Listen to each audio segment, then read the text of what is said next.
This conference will now be recorded. Right. So yesterday we discussed about scatter plots, the purpose of scatter plots, right? It is used for prediction, correlation and all that. Then we also looked at clustering. Today we will look at the concept of forecasting in Tableau. Okay. So forecasting is basically a concept where we try to determine the future direction or the future trend or the future values of the business given the current and the historic data. We may or may not have the current data, but we will definitely have historical data, okay, given the current and historical data. Now Tableau uses a technique known as exponential smoothing for performing this forecasting or estimating the future values given the current and historical data. Exponential smoothing is a technique where more weightage is given to the most recent observations. More importance, more weightage, more value is given to the most recent observations. And as the data gets older and older, the preference or weightage given to that data will keep reducing. So by using this kind of a mechanism, what happens is whatever we are going to estimate as the future value of any given measure, it is very likely to be closer to the current trend. Whatever is going on right now, as opposed to what has happened maybe 10 years ago. Okay. So why are we giving more importance to the latest observations is so that we can, whatever we are estimating will be very close to what is going on right now in the business. At the same time, we are also taking the learnings from the historical data, right? However, not so much. Lesser importance or weightage is given to older data. So that is basically the concept on which forecasting will work in Tableau. And this technique called as exponential smoothing works. Now, to create forecasting, we need to have at least one date dimension on the graph to be able to create it. So let's say we'll create a graph showing us the quarterly sales. Even before that,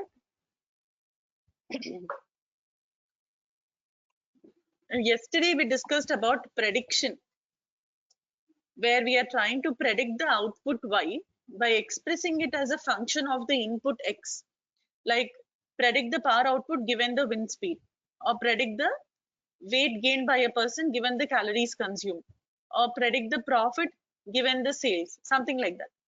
So we are trying to predict something given something else as the input. Therefore, we had to first check whether there is a relationship between these two members or not. Only when there is a relation, and if that relation is strong enough, that is when we said we'll go ahead and do our prediction analysis, which is nothing but regression or simply putting the trend line, getting the equation, observing the R squared value and the P value, all that we discussed. Now, how is this different from forecasting? Both of them are using historical information, right? And both of them are estimating what will be the value. So how is forecasting different from prediction is that in forecasting, we are trying to determine the future trend or direction of a business given of a measure given the current and the historical data.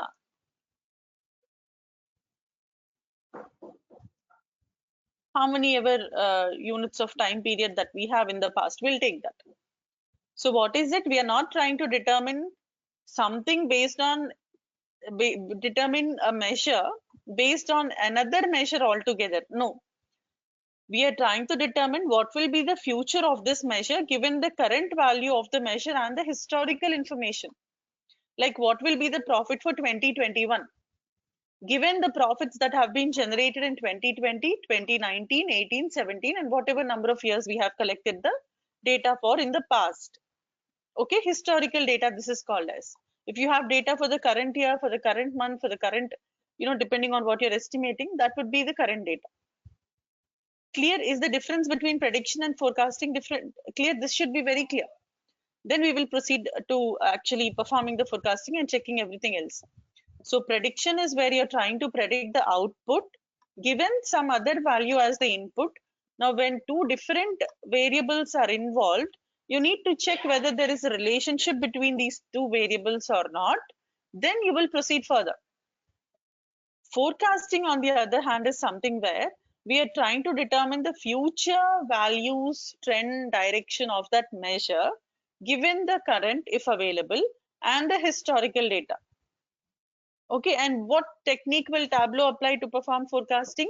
It uses a technique called as exponential smoothing, where more weightage is given to the most recent observations and the weightage will reduce as the data gets older and older. Okay, so with this basic understanding about forecasting, we will now go ahead and create the report. So here I am. We'll get connected to sample superstore itself.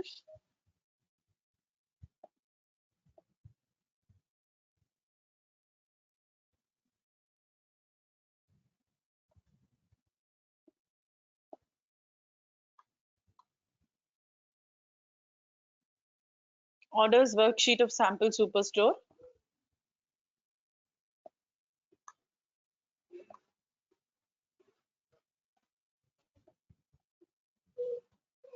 Now I am at the worksheet level. So we will build a report, a chart showing us the quarterly sales of Superstore. Quarterly sales, okay?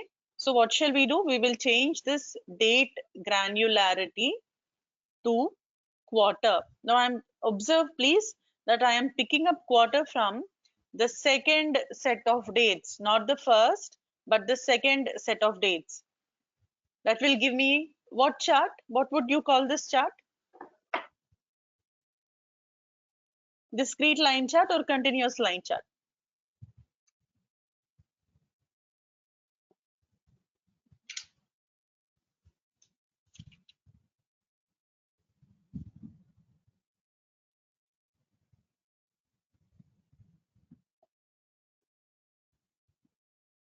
Continuous, right? All of you will agree that it is a continuous line chart because we are looking at detailed information.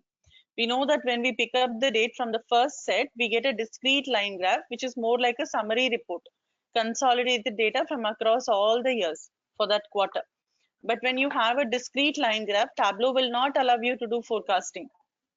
Okay, the forecast option will actually be deactive. That is why to be able to do forecasting, we need to have detailed information. So how do we make it detailed? Is either you can just keep it discrete by provide the detail. You keep it discrete but provide the detail, like tell the year to which that quarter belongs. Tell the year to which the quarters belong. Then forecast will become active. That is one way of doing it. Or you can just make your quarter into a continuous field. Make the quarter field into continuous. How will it become continuous? If you pick quarter from the second set of dates that are available on the graph, you will get a continuous line graph. Means more like a detailed line graph. Okay, now we would like to perform forecasting on this data. So how to do? Just like yesterday, you can right click anywhere on the graph. When you right click on the graph, there is an option called as forecast. There you go and select the option to show the forecast. All of you please do this along with me. You will create a report showing you the quarterly sales. Then right click anywhere on the graph. You will see the forecast option. From there you go and select show forecast.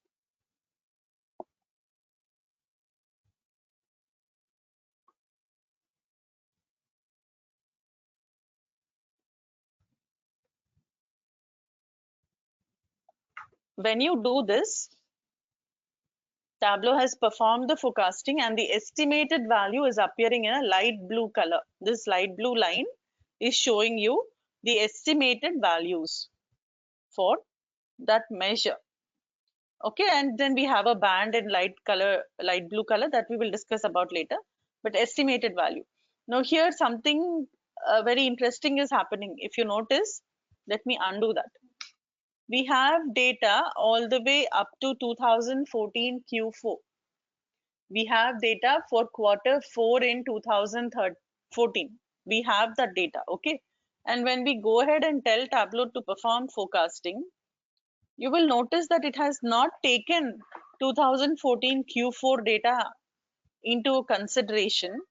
It ignored it and it estimated for it. So whatever the actual data was there for 2014 Q4, Tableau ignored that one data point, the last data point on the chart, which was for 2014 Q4.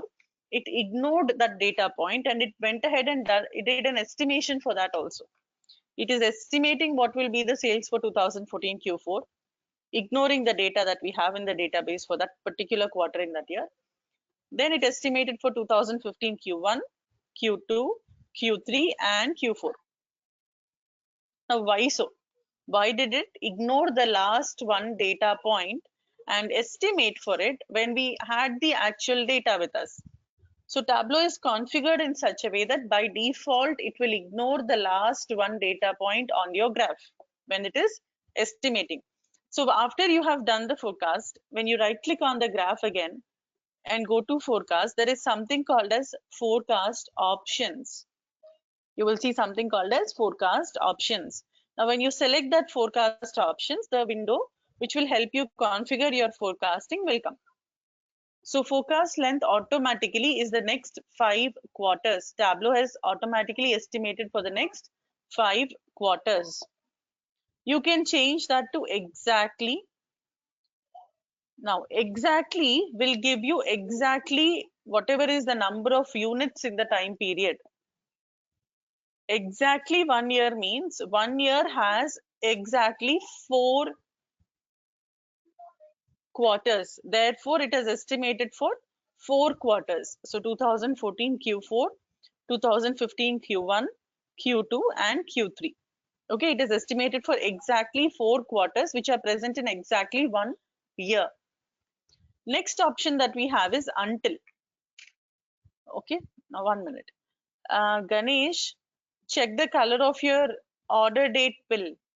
Maybe it is blue. So if you have a discrete quarter, it will not allow you to do forecasting. It will be disabled. All right. Click on the drop down icon of your date bill and pick up quarter from the second set. That will make it a continuous graph. Then you should be able to see the option for forecast. Okay, Ganesh.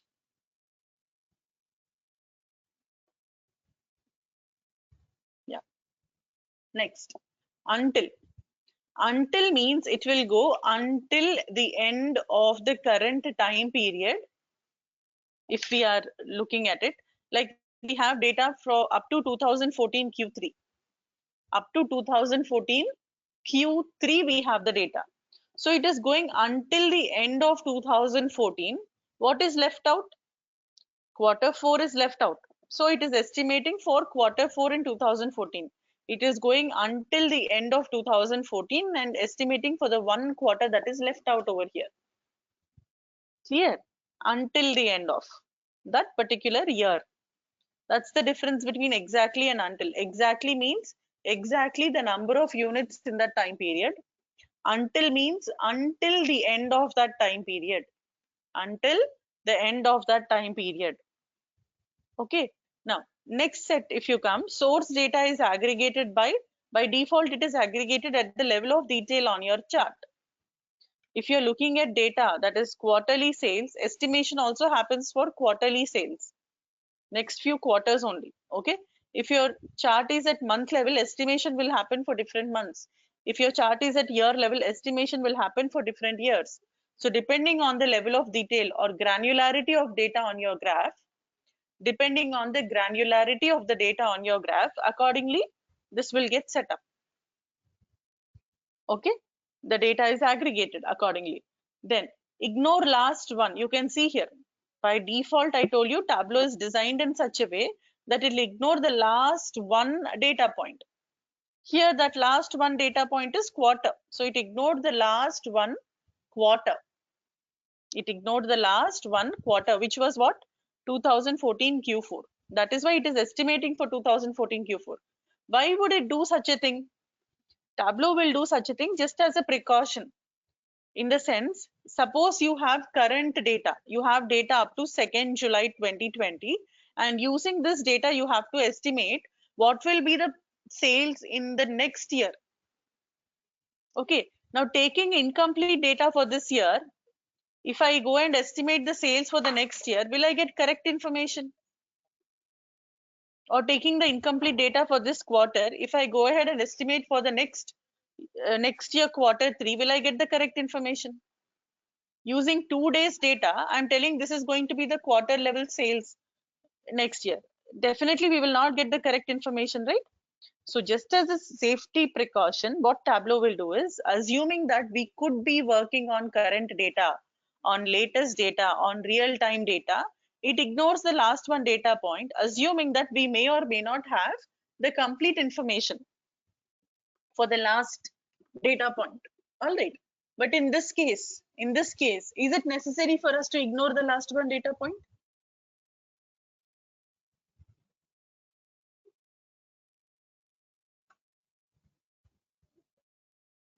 No, right? All of you will agree. Here we don't need to ignore. Why we do not need to ignore? Because we know that we have data all the way up to the last day in 2014, December 31st. We have the complete information. It is not incomplete, so we need not ignore anything. Okay, so let us go ahead and tell Tableau not to ignore. Let us tell Tableau don't ignore anything. How? Just make ignore last to 0. When we are not ignoring anything, we are taking 2019 Q4 also into account. Then you have, 2014 Q4, 2015 Q1, Q2, Q3 is here, okay, and Q4 is here. We have the next 4 quarters. If at all there are any missing values means null data or blank information, you can replace it with zeros. Now we'll come back to forecast model in a minute. Let us discuss about the next concept, which is called as prediction interval. Okay, now if you uncheck show prediction interval, that band, the light blue color band disappears. If you select it, then it will appear.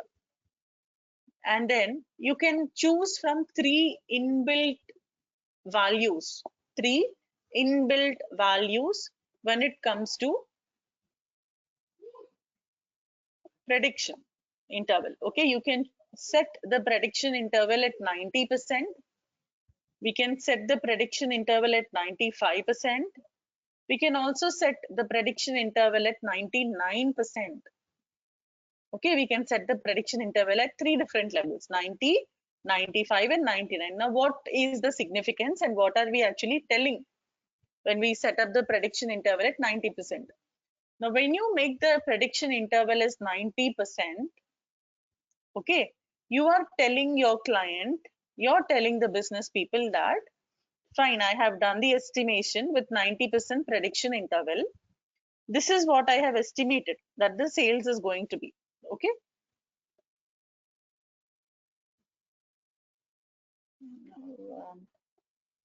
One second, this meeting tool.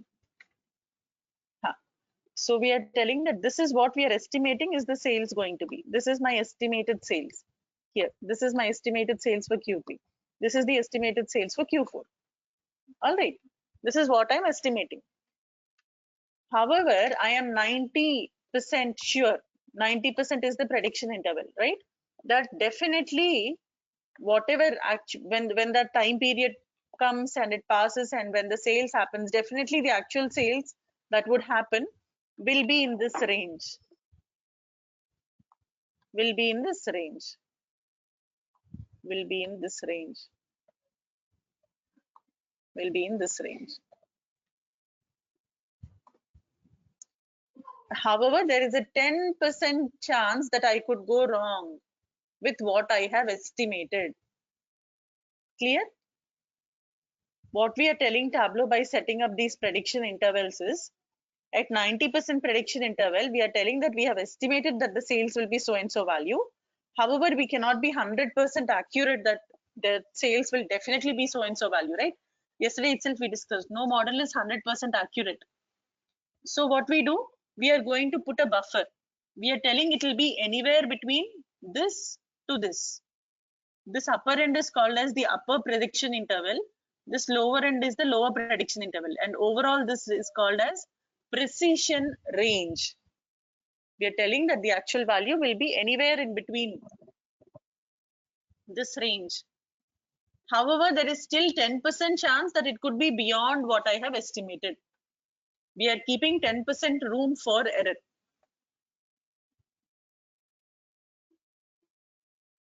Okay. Now we'll go. This is not confidence interval. This is prediction interval. Okay. Now we're going to 95% prediction interval. 95%. Now observe that band very closely. Okay, at 90%, we are telling 10% room for error. We are giving a smaller range of values. We are giving a smaller range of values because we are keeping 10% room for error. We are keeping 10% room for error. So we are giving a smaller range of values. But at 95%, what are we trying to do? We are trying to be a little more precise. So what we are doing? We are giving a wider precision range. When you give a wider precision range, what will happen? The room for error will automatically reduce. So we are saying that only 5% chance of us going wrong. Okay, we are 95% sure it will be in this range. Then if I set up the prediction interval at 99%, what am I trying to do? I am trying to be very accurate and precise. How do I do that? I will give a much wider precision range. When I give such a wide range of values, obviously it will fall in that range, right? Obviously it will fall in that range when we are giving such a wide range of values. So the room for error will further reduce, only 1% chance of going wrong. Only 1% chance of going wrong. Getting the relationship between the prediction interval and the precision range. If you are using a smaller prediction interval, we give a smaller precision range. Why? Because we are keeping large room for error. As we increase the prediction interval, the precision range increases because we are reducing the scope for error.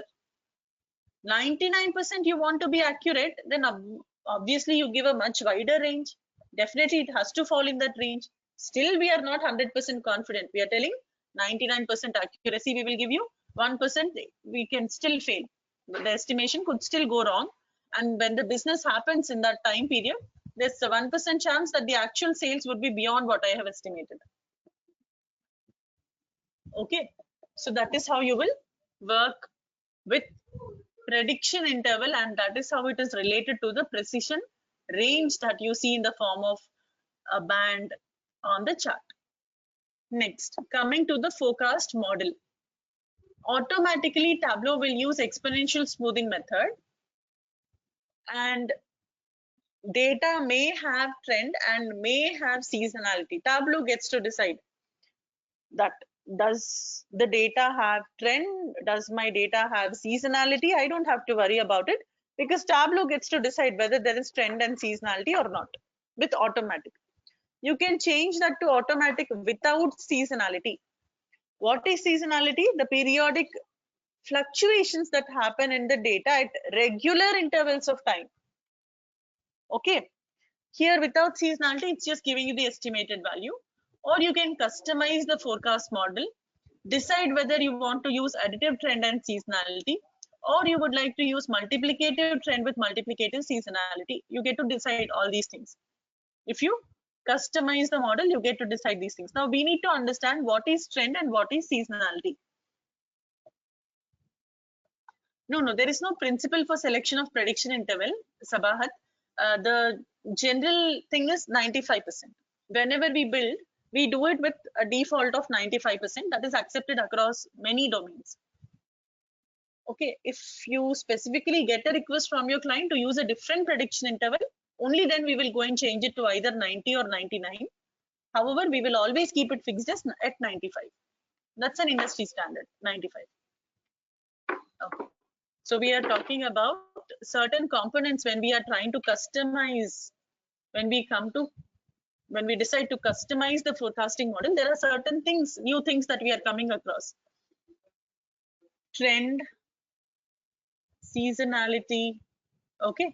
Now, any data that you're working with, if you're performing forecasting, any data that you're working with, time series data, there are 4 components that it will have.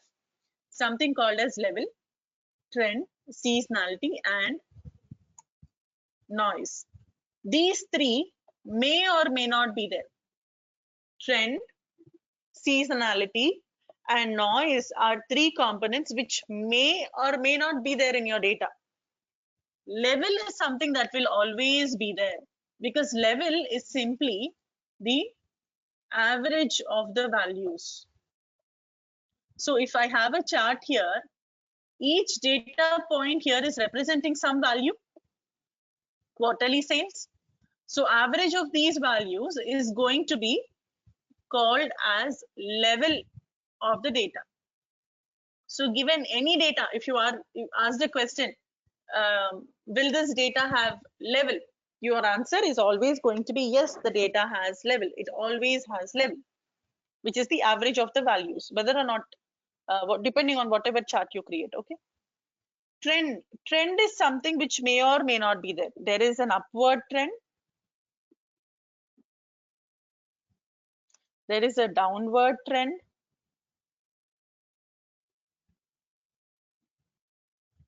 Or there could be a constant trend. Okay. Seasonality may or may not be there. Either the data is seasonal or the data is non-seasonal.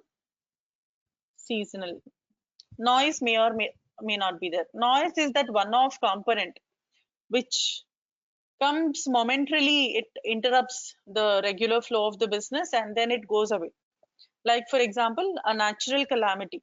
Let us say there is an earthquake, okay, and Superstore is shut down for a month for renovation in a particular location. It is very unlikely that the same store in the same location will be closed for 1 month at a later point of time for whatever reason, right? Very unlikely. So something that momentarily interrupts the business and then goes away and very unlikely to happen again. Or even the current COVID situation, the way it shook up the market when it came. Now it's kind of stabilizing. We are getting used to it, but initially when it came, or demonetization when that was declared in India, demonetization a few years ago, right? All these momentarily they come, they shake up the market and the business, they interrupt a little, the regular proceedings are interrupted, but then we either learn to live with it or it goes away, right? So that is noise component, which may or may not be there. Now, how do I decide whether I go with a additive model or a multiplicative model? That is another question. So at a very high level, again, additive means simply think of it like level plus trend plus seasonality plus noise. Multiplicative means it is level multiplied by trend multiplied by seasonality multiplied by noise, something like this. Okay. Now, multiplicative model cannot be applied if your data has zero or negative values. If your data has zero or negative values, then multiplicative model cannot be applied. All right.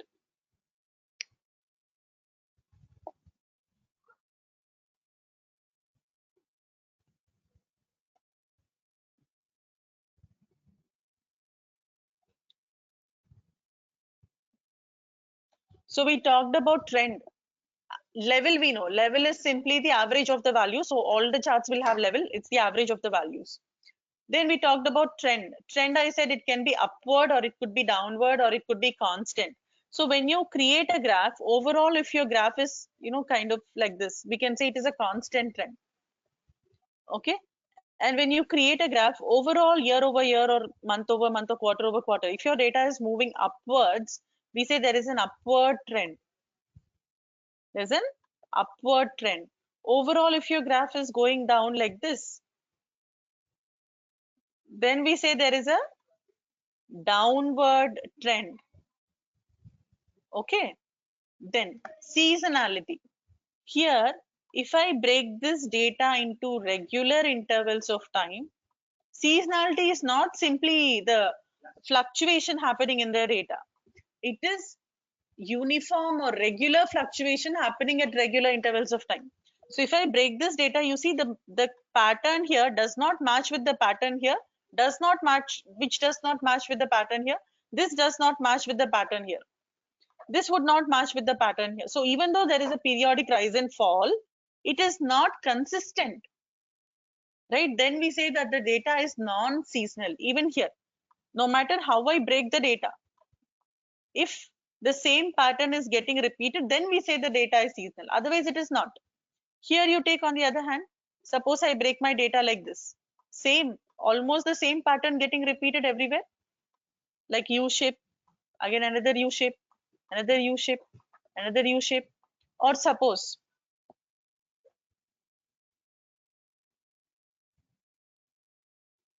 Suppose I break the data like this,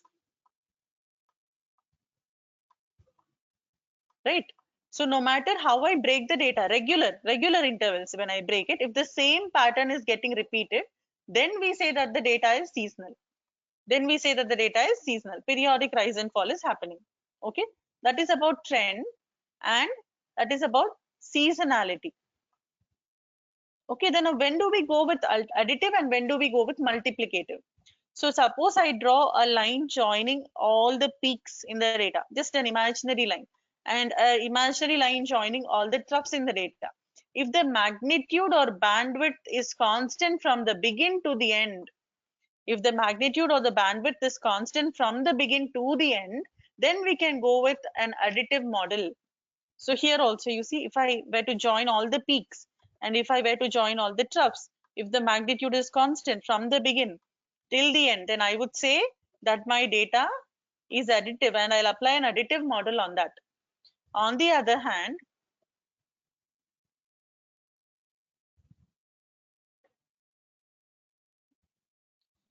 when I draw that imaginary line going through all the peaks and a line going through all the troughs, if the magnitude is going to increase from here, by the time I reach here, it has increased, right?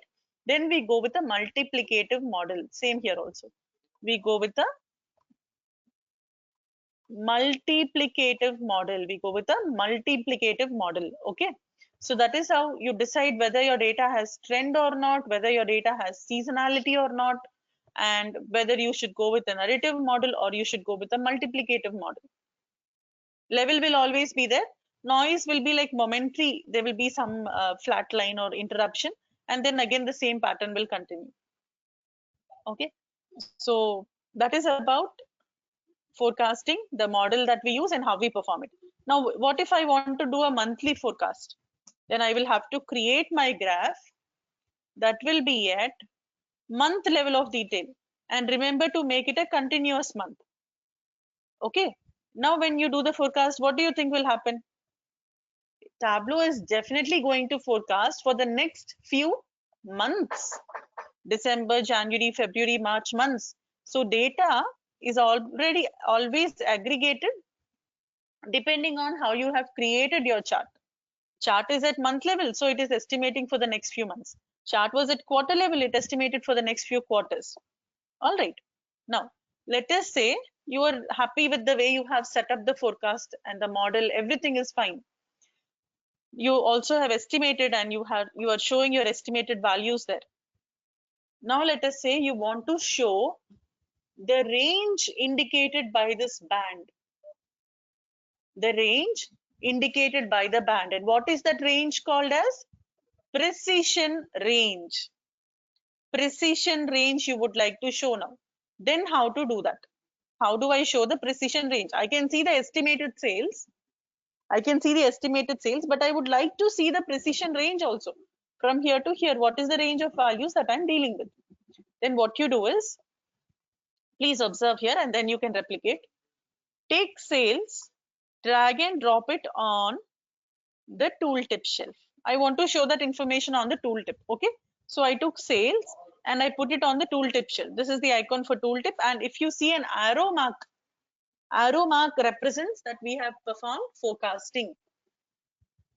Okay. As I told you in the beginning of the training itself, you have to make a note of the visual cues because they are very important. You may get them both in interview and certification. They will give you a visual cue and they will ask you what does it represent. Like globe for geographical data, ABC is string data, calendar is date, hash symbol is numerical, what is green color, what is blue color. Okay. And then for hierarchy, we know that we get that org structure kind of a thing. And for forecasting, we get this arrow mark. For a group, we get a paperclip icon. Paperclip with cluster icon on it. Then we have performed clustering. That would indicate we have performed clustering. If you get set, we discussed, right? Set icon, you all know. So it's very important to make a note of the visual cues also. Single barrel means live connection. Two barrels means extract connection. Okay. Right. So now I brought sales to the tooltip shelf and I can see an arrow mark means I have done some forecasting here. When I click on the drop down icon of the sales bill, where we have performed forecasting, you will see an option called as forecast result. Okay, forecast result. And here you can show whatever you would like to show. Like I want to show the precision. So I'm showing the precision. From the estimated value, the precision means this upper end of the band and the lower end of the band is plus or minus 46,374. Means what? I have estimated that the sales for 2015 Q1 will be 132,184. However, it can be anywhere in between 132, 184 plus 46,000, 132, 184 minus 46,374. That is precision. If you want to show that precision as percentage, means this 46,374 is what percent of 132, 184? What percent of 132, 184 is 46,374? If you want to get that answer, then you take sales again to the tooltip shelf. This time show the precision percentage. So that plus or minus 46,374 is actually plus or minus 35.083% of the estimated value. 35.083% of the estimated sales that we are getting there. Now let's say you are very lazy, you don't want to do the math. Let Tableau do the math for me and tell me what is 132 plus 184. Sorry, 132, 184 plus 46,374 that you're seeing on the tooltip. Then you do that. Let Tableau do it. Take sales to the tooltip shelf again. And this time under forecast result, show the upper prediction interval. So that is the value you will get when you add up. Of course, it is rounded off, okay? Again, take sales to the tooltip shelf. This time show the lower prediction interval. Getting it? Right? So this is how you can show all the information about the model, about whatever you have estimated in the tooltip.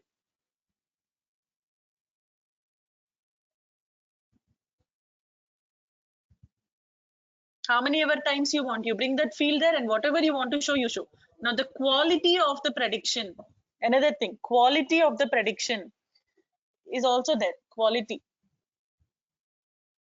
If it is 70 and above, you see the last second item on the tooltip, quality of sales, 70 and above is acceptable. If the quality of estimation that we have done is 70 and above, it is considered to be a good estimation. You can go ahead with it. Even after doing all this, if the quality is less than 70, then that is not acceptable. We can inform the client that the data is not good enough for us to estimate the future direction or trend in your business. We are getting a quality which is quite poor. All right. So that is about forecasting. Try it out. I'll give you all a couple of minutes and then we'll proceed to the next concept. And if you have any questions, meanwhile, let me know. Try to replicate this.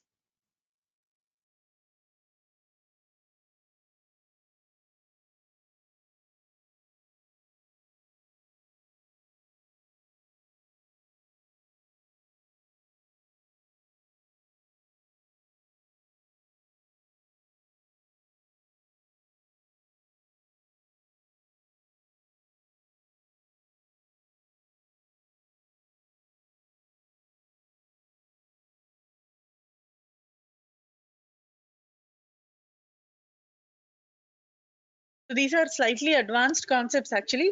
With respect to analytics, this is what we can do in Tableau. I'm sure the data science participants are able to follow all this because it's more like a revision to them. I'm only concerned with the Tableau participants because you are all probably hearing it for the first time, but I hope you are fine with it. And if you have any questions anytime, even after the course is over, you can get in touch with me.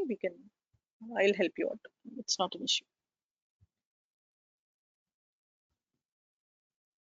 But I hope you're following what is happening. I hope you're able to understand.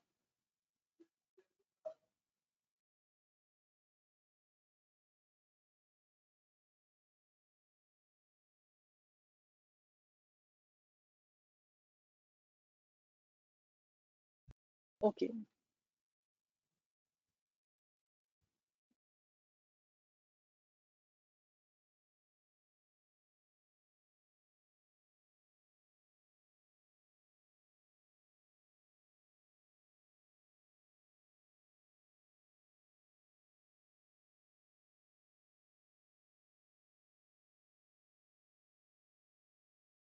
Quality means quality of estimation.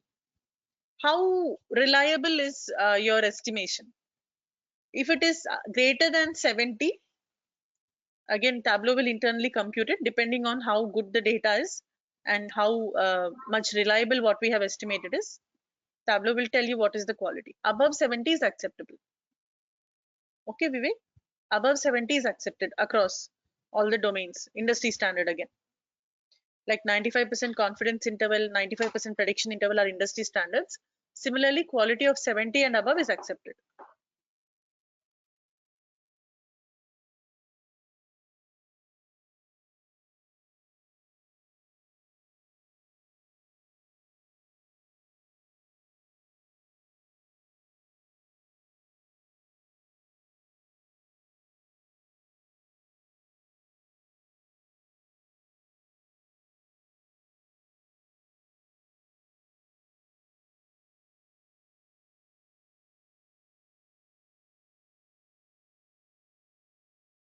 Okay, Ibrahim, we'll discuss after the session. Yeah, sure.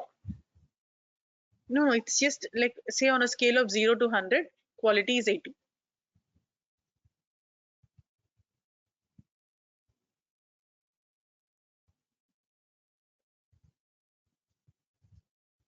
Okay.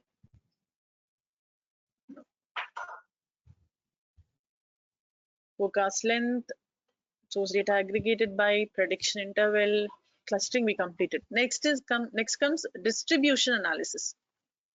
Under distribution analysis, we will be looking at two types of charts. One is box plot, the other is histogram.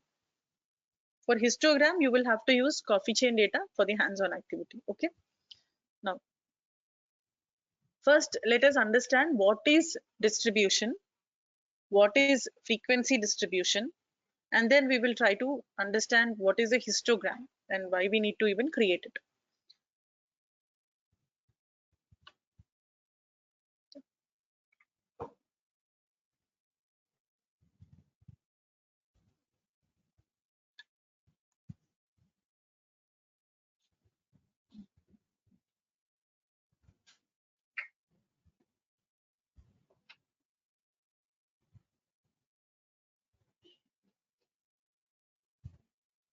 We will try to understand something called as a frequency distribution table.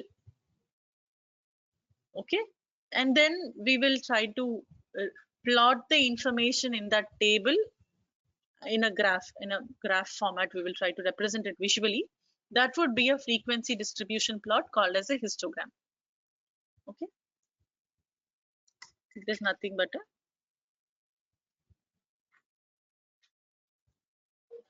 frequency distribution plot. Now let us take an example. Let us say there is one training institute A which gives coaching for GMAT. Okay, and the students who took up the who attended the training program or the coaching, they have taken coaching from training institute A. After they took the exam, their scores have come out, and they have obtained scores in the range of 600 to 700. Let us say the students who have taken coaching from training institute A have obtained their GMAT scores in the range of 600 to 700. Now, GMAT is a competitive exam, or GRE, or TOEFL, or IELTS, whatever, a competitive exam. Okay, some competitive exam. The score is in the range of 600 to 700. There is another institute B in nearly the same location as A. Both the institutes charge the same fee. Both the institutes have the same course curriculum. Both the institutes have given amazing coaching to their participants. Here also, students have obtained marks in the range of 600 to 700. Now you have decided to enroll for that coaching. Okay, where will you go and join? A or B?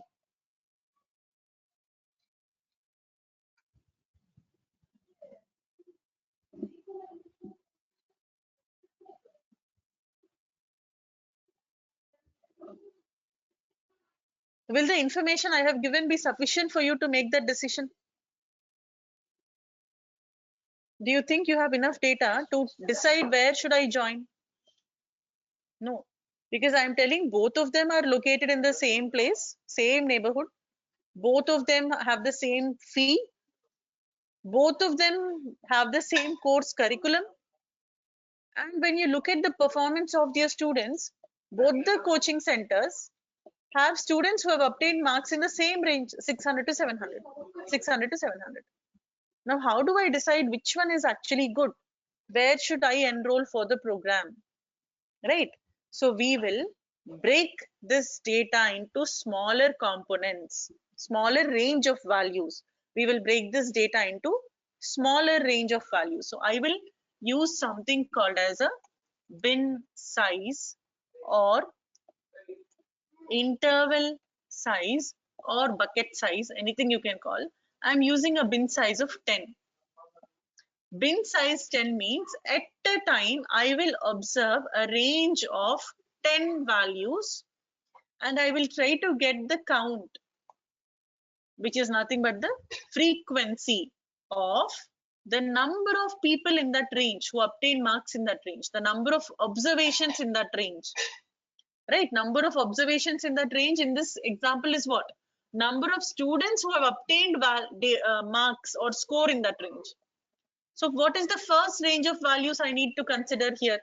I'm saying I would like to use a bin size of 10. With a bin size of 10, what should be the first range of values that I will have to take? 600 to 609. 600 included, right? 600, 601, 602, 603, so on up to 609 will be 10 observations. Let us say 2 students got marks in this range. Next range of values will be 610 to 619. Let's say 3 people got marks in this range. Next range of values 620 to 629. Another 5 people, 630 to 639. Let's say 7 people.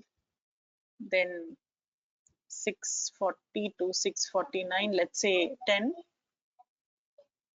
650 to 659. Let's say 20. 660 to 669. Let's say again only 12. 670 to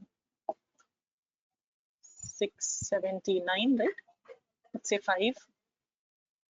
680 to 689, let us say 3. 690 to 699, let us say 0. 700 to 709. Even though we do not have anything above 700, the range is like that. So we'll go and say, let's say 1%. Okay. This is my frequency distribution table.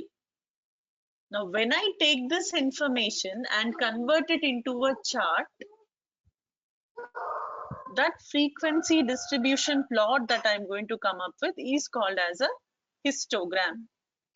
So for a histogram, what happens is you have the count or frequency on the y-axis. Let's say 5, 10, 15, 20. And the range of values is on the x-axis. Range of values is on the x-axis. So it is nothing but a bar chart only. It's a small variant in a bar chart, histogram. So 600 to 609, 2. So let's say here 2. Next range of values 3. Next range of values 5 participants got. Next range of values 7 participants. Next range of values 10 students got score in this range. Then 20 students got score in the next range. Then 12 students in the next range. Right? Then again 5. Then 3, 0 and 1. That is what my histogram will look like. Different range of values and this. So I noticed that the peak in the data is here. Means most of the students are obtaining marks in this range. If I include even a little bit here and there, then I get this much. Most of the students are obtaining marks in this range. Like you can see here clearly that 42 students have obtained marks in that range. Okay, there is the peak in your data. Now let us look at Training Institute B and the data that we obtained from B. Same range. same bin size, but let's say the values are slightly different.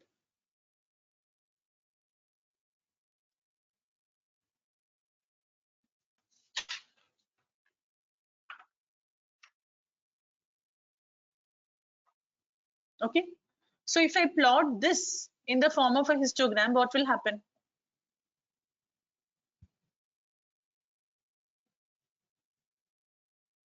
I will get a chart, something like this. All here, all it is 2, 3, 4, 5, right? 6, 7. Then comes something like something is going on here. And then I have the actual peak in the data 10, 15, 20, and 1. So I can see the curve is like this, and the peak in the data is here. Where? In the range of 690 to 699, or mostly you can consider this whole thing 670 to 699. Now, given this information, when you come up with the histogram and you are observing the shape of the histogram and the data, now where will you join?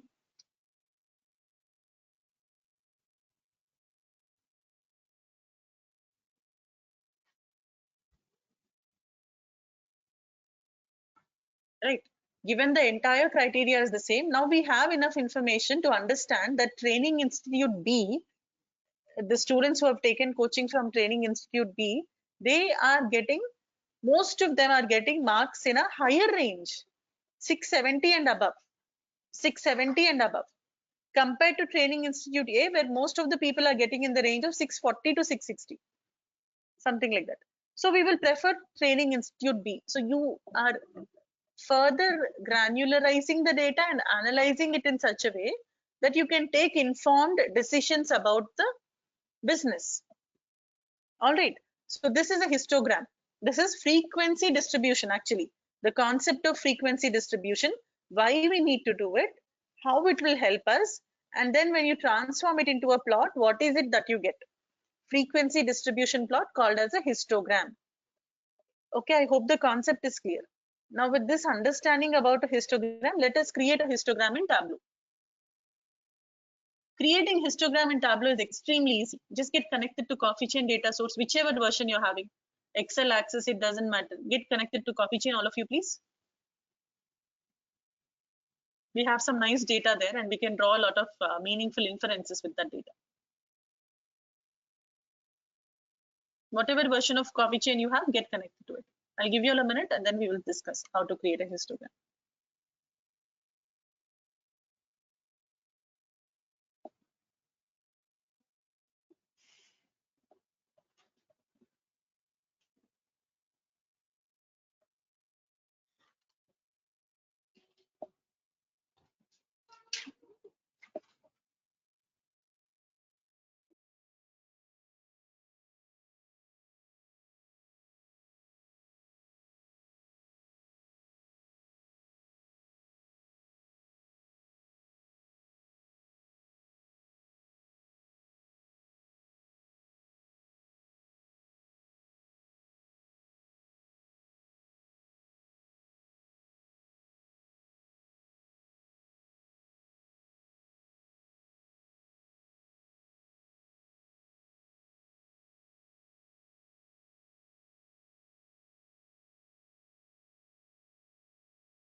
Okay, I hope you're all okay and connected to the data source now. Just go and create a histogram in Tableau. Very simple, extremely easy to create a histogram. But you have to observe. All you have to do is select the measure on which you want to perform distribution analysis. Select the measure, go to the Show Me panel, go to the Show Me panel and click on the histogram icon. Finish. Histogram is ready. Create it, all of you. If you select anything else other than the measure, or if you select more than one measure or a measure and a dimension, anything extra you select, histogram will become deactive. So select only the measure, go to the Show Me panel and click on the histogram icon and your histogram will be ready. All right, now how do we read and interpret this histogram? That is where the question comes. Whenever you create a histogram using any measure in Tableau, like here for sales, I have created the histogram. In the dimensions pane, Tableau will create a bin corresponding to it. Tableau will create a bin corresponding to it in the dimensions pane for you. Okay, now if you go and right click on that bin or click on the drop down icon and choose to edit, you will get to see what is the bin size Tableau has used to create that histogram. Tableau here has used a bin size of 34.3. It used a bin size of 34.3 using the minimum sale value, maximum sale value, number of unique values that we have between the minimum and maximum, and the difference between the minimum and maximum. Taking all these, somehow it has computed the bin size is supposed to be 34.3. Suppose you want to change the bin size, you can just change it to any number of your choice here. I will make it 50. I want to use a bin size of 50, so I've changed it to 50, and you can see the histogram will get updated accordingly. Okay, this is bin 0, this is bin 50, this is bin 100, bin 150, bin 200, so on and so forth. Now we can see that we have the peak in the data over here, and then the data is kind of dying down, and it's kind of skewed. This is called as skewness. When you have a long tail, this data has a long tail. It looks like a tail, right? It has a long tail on the right side. So this data has a long tail on the right side. It is said to be right skewed. All right. Now we have the peak in the data in sales bin 100. Now sales bin 0 means exactly what information is Tableau looking at here? When I say that is sales bin 0, what do you think is the range of sales values which Tableau is going to focus on? And they get the count. Let us see. Now here, even before we see that, I will create a bin. Okay, let us create one more bin with the size of 100. Let us experiment with different sales bin sizes.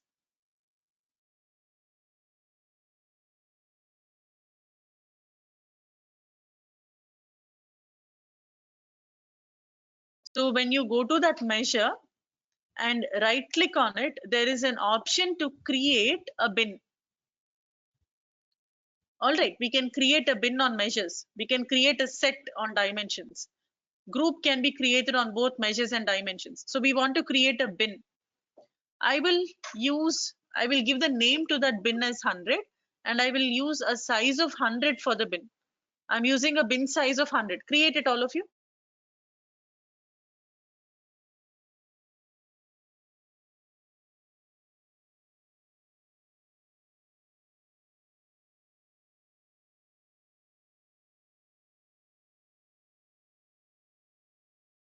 Okay, let us create one more histogram and use a bin size of 100. So how will you create a histogram? To create a histogram, you have to select the measure, only the measure and nothing else. Go to the Show Me panel and click on the histogram icon. Histogram is ready with the default sales bin, which Tableau created, which we edited to 50. But I want to use a different sales bin, 100 that I created. Observe here, sales bin which Tableau created is green in color. Sales bin which we created is blue in color. Sales bin which Tableau created is green. What we created is in blue. Now this I will use here and remove the original bin. Remove the original bin. So when you create a sales bin, Tableau will make it discrete. When it becomes discrete, you will get labels, and it is more like a bar graph, the appearance. So what you can do is click on the drop down icon and make it continuous. When you make it continuous, the color of the bin is green and you get an axis with a range of values, and it is a continuous. chart, so it looks more like a histogram and rather like a bar. Okay, now let us try to understand this data a little.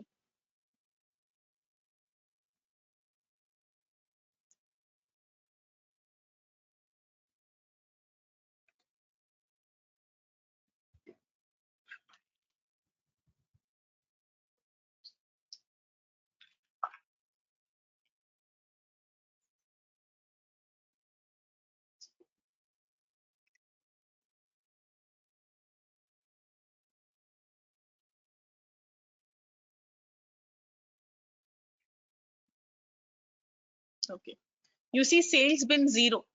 Sales bin 0 means all those transactions with the sale value in the range of 0 to 49, because we have used a bin size of 50 here, right? If we are using a bin size of 50, bin 0 that you're seeing in your graph actually refers to all the transactions with the sale price in the range of 0 to 49. Okay, so sales bin 0 means 0 to 49. As I do a page down, observe the sales value, the data in the sales column. You observe we are in bin 0. We are in bin 0. Tableau is going to take the count of all these observations in bin 0 up to 49. They are all coming under bin 0. Then bin 50. Bin 50 means what? All those transactions that happened in coffee chain business whose sale value is in the range of 50 to 99. Observe the sale value 50. Now I'll go down, page down, page down, page down. You see, bin 50 we are.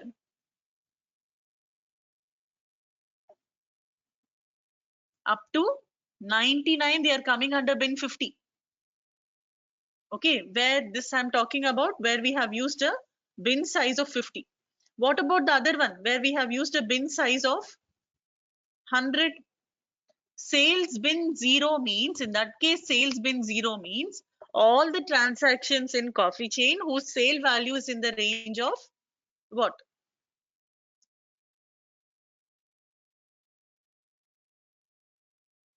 If I say bin 0 and if I have used a bin size of 100, it is going to look at sales values in the range of 0 to 99. Correct? All of you, I hope, will agree. 99. And when I say the next one is bin 50 here, but what is going to be the next bin over here? Next bin over here is going to be bin 100. This is bin 0, which has values in this range. Next is bin 100, which will have values in the range of 100 to 199. Okay, now here let us come. Here we are looking at bin 100 now. Will be values in the range of 100 to 149, this side 50. So you see bin 100, 100 to 149.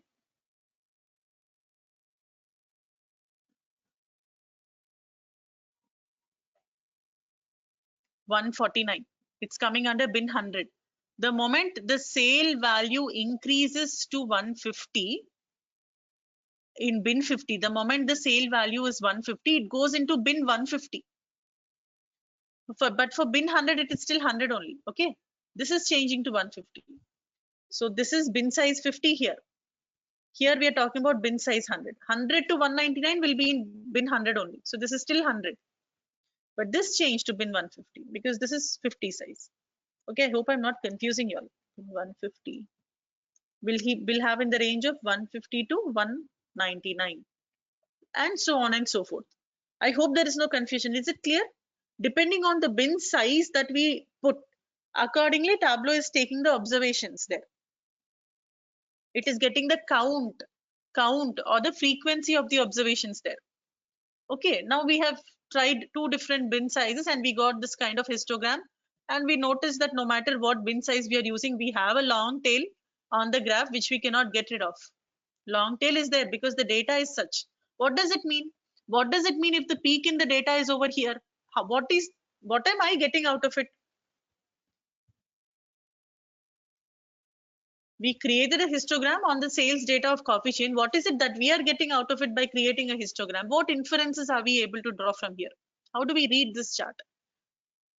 We can understand that most of the transactions happening in the coffee chain business are the transactions with the sale value in the range of 50 to 199, or very specifically 100 to 149, 50 to 149. Okay, and as you increase the price of that coffee or tea that you're selling, as you increase it to, let's say, 300 cents or 350 and so on and so forth, as you increase it, the number of transactions are reducing. Obviously, no one would want to spend such kind of money for a tea or a coffee. Ultimately, we are selling tea and coffee here, right? So most of the transactions are those products whose sale value is in this range, 100 to 149. As you increase the price, the transactions have reduced. But again, they started increasing after a certain point, increased, further increased. We see one more small peak here. Why? Many factors could be influencing it. Maybe this is the information about the transactions happening in metros, in 5-star hotels, 7-star hotels, high-end restaurants, where people are willing to pay that kind of money. Even over there, you notice as you increase the price to 700, 750, 800, 850, 900, the number of transactions have become almost negligible compared to 1,248 transactions which happened here. 4 transactions, 3 transactions, negligible, right? So most of our business is because of this, not because of this. All right, further you can break it at whatever level you want. Let us say you want to look at this information per shall we say per territory, let us say.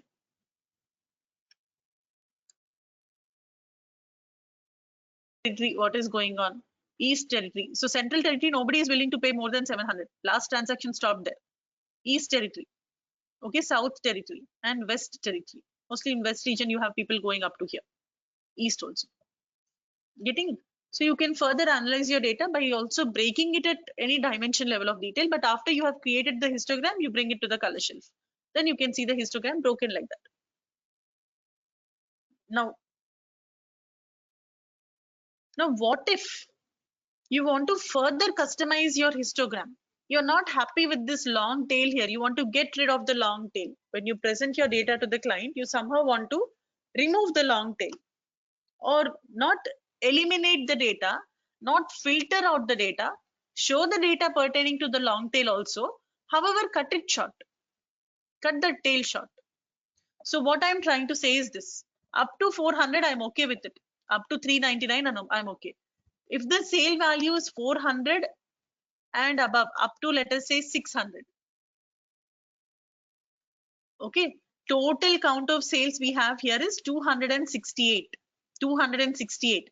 So we have 14 transactions in this range, 73 transactions in this range, 118 transactions, and then 63. Total 268. So I want to put one single bar representing 268. Getting the requirement? What I'm trying to do is, I don't want to show the long tail. 400 to 600, I want one custom bin showing me 268. Then 600 and above, I want one more bin. 600 and above. So all the transactions which have happened from 600 up to all the way up to 950, whatever is the total count of transactions, 600 and above, which is let's see, 150 transactions. I want to represent as another bar. So I want to truncate this long tail here. I would like to truncate, remove, get rid of the long tail. How to do that? We can do that by using calculated field. Okay, we have not, I think, done any calculation so far in our training. This will be the first calculation. So I will do it very slowly. That way you can observe. Now, what is the requirement? We are trying to create a custom bin, customize the histogram by using a custom bin size. Till here it is fine. Intervals of 50 is fine. But here I want to change that interval. 400 to 600 I want to take into account. Then 600 and above. So 400 to 599 should become one bin. 400 to 599 and 600 and above another bin. How to create something like that? We cannot directly edit the bin, but we can do that by manipulating the underlying data itself. Okay, so what I will do is I will create. Now, how do you create a calculated field in Tableau? Is you go to the analysis option on the menu and choose to create calculated field. Okay, go to the analysis option on the menu bar and choose to create calculated field. Once you select that option for creating a calculated field, you will get this kind of a window. Here you can give a name to your calculation. This is the place where we write the formula. This much is enough for now. Do not expand. When you expand, you can see a lot of inbuilt functions which are available in Tableau. Each function has its own work. It will help us when we are writing the calculation. So here let's give a name to our calculation field called as adjusted sales.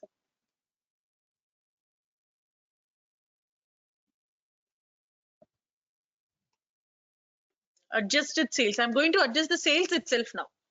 I'm going to adjust the sales itself in such a way that it will give me the desired effect of truncating the long tail. I will check what is the sales. If the sales is greater than or equal to 400, okay, it should be greater than 400, and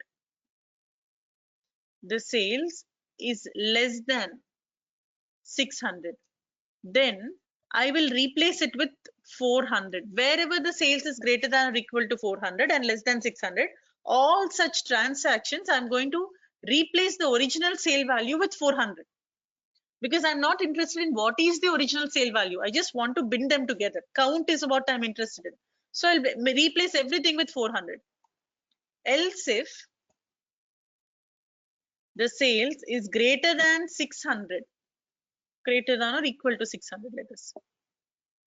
Okay, then I will replace the sale value of all such transactions with 600. Else I will leave sales as is.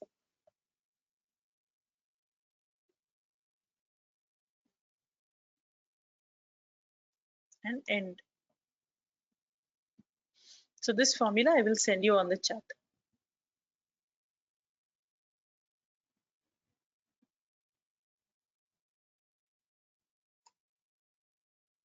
I think we should use or here, right? If it is greater than 400 or it is less than 600, then what will happen? And only is better, I think. Let's see. I'm getting a little confused here. Anyway, so this is what we will do. If the sales is greater than 400, or should come like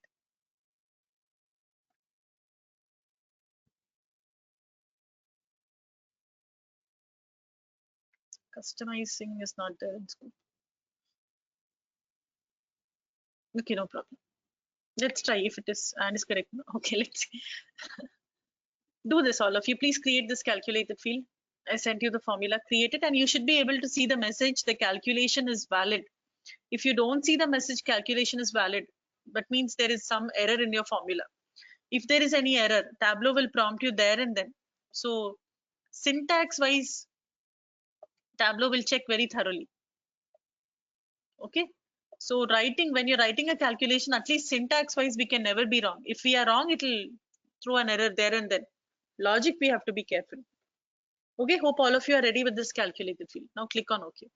So our adjusted sales is ready. Let us see what is it that we have done, whether it's working fine or not. So this is sales, this is adjusted sales. Wherever the sales, here all it's the same. Both are the same. You can see both the columns have the same data.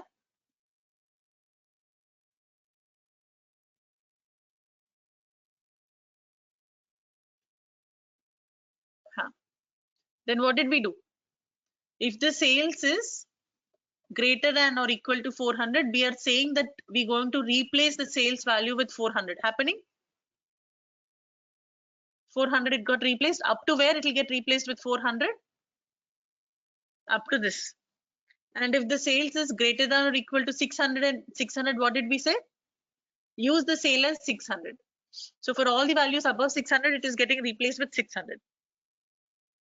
So what did we do? We created a new field altogether where we are replacing the sales value itself. Why are we replacing the sales value? Because it does not matter what is the value. What we are interested in is the count of the number of records in that range. Okay. So once this is done, Our formula worked fine. Yeah, you both were right, Ibrahim and Namita. And is working fine. Now we'll create a histogram using the new adjusted sales that we created. Okay, so click on adjusted sales, go to the show me panel and click on the histogram icon. Click on adjusted sales, go to the show me panel, click on adjusted histogram. Finish. Tableau will create a new bin for adjusted sales. So there has to be a bin created for adjusted sales in the dimensions pane. Let us check what size it is using. It is using a bin size of 25. Okay, I'm going to change that to 50. I'll use a bin size of 50. With the bin size of 50, I got the desired effect. Everything above 400 up to 600 is 268 observations here, 150 observations here. But there's a little problem. What about this? We were trying to get rid of the long tail. We were not trying to erase it and put it together in one place, right? The idea was to truncate it all together. This gap is not acceptable. So what do we do? Do it till here. I'll tell you what to do next.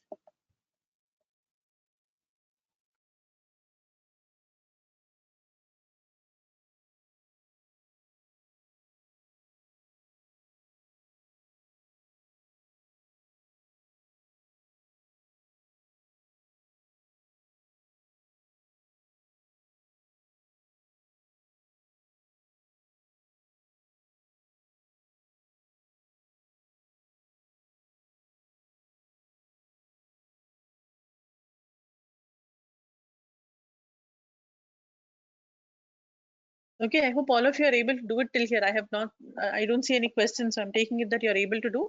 If you have any questions, let me know, okay? Now, I want to get rid of this gap.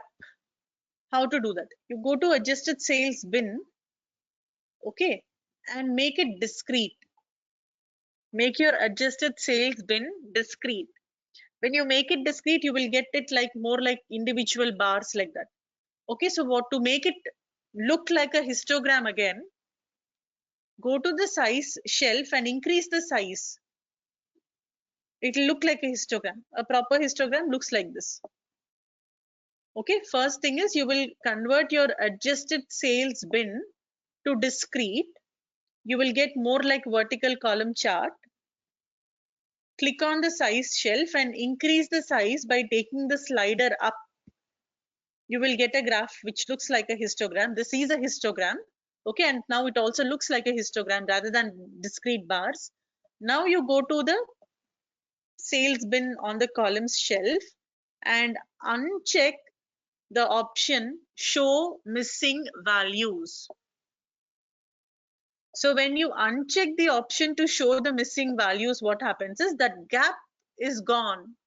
Missing values gap is gone. After 400, next thing is 600. I successfully got rid of that long tail. I got rid of this long tail and I truncated that long tail. I'm not losing any information though. I did not remove any information from this graph. I just summarized the information. More like I brought it together. Okay, so this is histogram with a custom bin size. I personally prefer having the bin as discrete and increasing the size of the bars. Why? Because when you do that, you can change the labels. Because if it is a blue colored pill, what happens? For a blue colored pill, we get the values, right? And when you get the values like this, what is the advantage? When you right click, you get an option to edit alias. And 0 actually means what? Transactions with selling price in the range of 0 to 49. You can very neatly mention it. No confusion at all. Even to the person who is reading the graph, there will not be any confusion. Yeah, are we not telling a lie? See, that is why I did not eliminate anything. Kind of, yeah, maybe we are telling a lie. We are basically hiding the skewness in the data, right? We are basically hiding the long tail. We are basically hiding the skewness in the data. So maybe you can say we are telling a lie. So proactively don't do it then, right? Only when you think, when your client asks you to hide the long tail, you can do something like that. I agree with you, Mayur. Right. Okay, so this is about histograms. Take a quick 5 minutes break. Okay, 5 minutes break. Come back in 5 minutes. We shall continue our discussion with the next concept. Okay, I'll see you in 5 minutes time. Thank you.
Hello everyone, hope you're all here.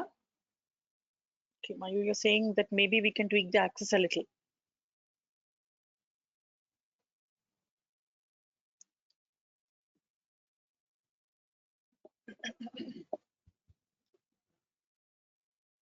See, when you tweak the axis, you can force the axis to stop at a certain value. Okay, but that may result in us losing the data. Suppose I say go only up to 400 on the axis. So I will get data only up to 400. Above that, I will not get the data at all. So we are losing the information. Getting it? Here, on the other hand, what we are doing is, though we are truncating it, we are not losing the information. We still have a count of the number of observations in that band, right? So 268 here, 150 here. So we have that. So I don't know, like again, it's a personal choice. You can decide how you would like to do it based on your requirement. Okay.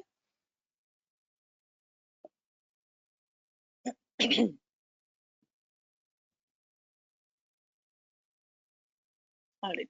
So the next chart is box plot, which we will not do today because box plot again will take an hour and we have only 30 more minutes left for today's discussion. So box plot we'll take up tomorrow. Word cloud we had discussed earlier. We will do parameters today. We will do parameters and wind up our discussion. Tomorrow we will do box plot and then proceed to the next module. So parameters are dynamic values which can replace constant values. Where will they go ahead and replace constant values? Basically, wherever you find them. Okay, it's like that. So wherever you find where do you find constant values? Filters, set creation, bin, where we hard coded the number 50 or 100. Reference lines, where you can put a constant reference line. So wherever in calculations, where we use constant values. So wherever you think you can use a constant value, you will find the option to replace it with a parameter, which will make the chart dynamic. So let me explain you the concept of a parameter first, then we can do a few charts. Now let us say my requirement is to look at the profits that I'm obtaining from different customers. And I'll also sort this data. Then the client gives me a requirement.